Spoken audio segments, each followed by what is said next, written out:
नमस्कार दोस्तों, स्वागत है आपका आपके अपने YouTube चैनल पर जहां आप प्रतियोगी परीक्षाओं के प्रैक्टिस सेट सॉल्व करते हैं और अपनी तैयारी को और भी बेहतर करते हैं।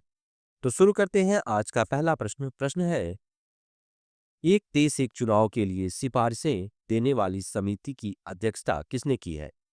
तो सही answer option C Ramnath Kovind. यह पूर्व राष्ट्रपति भी हैं हमारे देश के। अगला प्रश्न, मंत्रिमंडल ने एक देश एक चुनाव पर कोविंद समिति की सिफारिश को कब मंजूरी दी?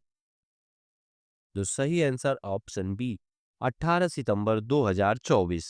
अगला प्रश्न, एक देश एक चुनाव के लिए कोविंद समिति की सिफारिश के अनुसार कितने संवैधानिक संशोधन की आवश्यकता है? तो सही आंसर ऑप्शन सी 18। अगला प्रश्न है, किसने एक देश एक चुनाव की सिफारिशों पर देशव्यापी आम राय विकसित करने की बात कही? तो सही आंसर है ऑप्शन सी अश्वनी वैष्णव। अगला प्रश्न, दिल्ली के मुख्यमंत्री के रूप में अरविंद केजरीवाल के त्यागपत्र के बाद किसे नया मुख्यमंत्री नियुक्त किया गया?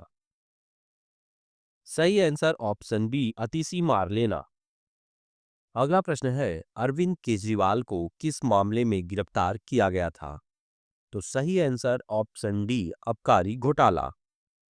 अगला प्रश्न, आतिशी मरलेना को दिल्ली के मुख्यमंत्री पद की शपथ कब दिलाई गई? सही आंसर ऑप्शन सी 21 सितंबर 2024। अगला प्रश्न, स्वतंत्र भारत में मुख्यमंत्री बनने वाली अतिशी मरलेना कौन सी महिला मुख्यमंत्री है? तो सही आंसर ऑप्शन सी 17वीं।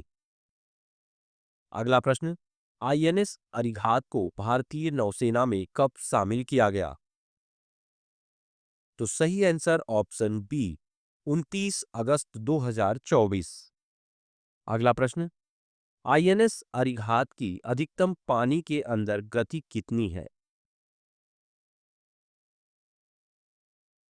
तो सही आंसर ऑप्शन सी 24 नॉटिकल मील प्रति घंटा। अगला प्रश्न, कम वजन वाले जोरावर टैंक का परीक्षण कहाँ किया गया? तो सही आंसर ऑप्शन बी राजस्थान। अगला प्रश्न, अग्नि 4 मिसाइल की मारक क्षमता कितनी है? तो सही आंसर ऑप्शन डी 4000 किलोमीटर। अगला प्रश्न, जोरावर टैंक का विकास किसके सहयोग से किया गया?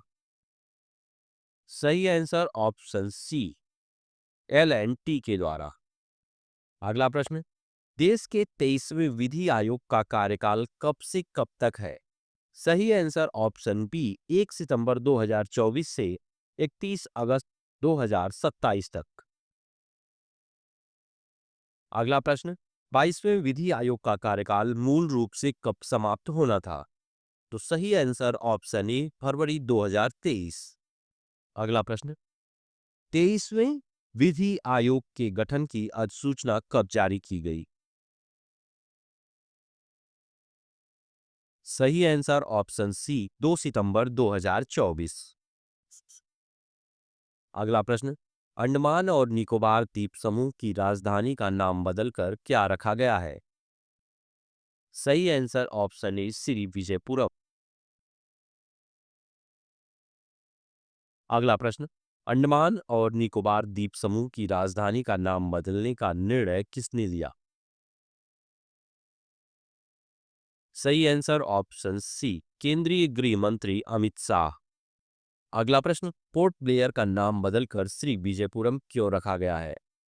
सही आंसर ऑप्शन बी औपनिवेशिक विरासत को खत्म करने के लिए।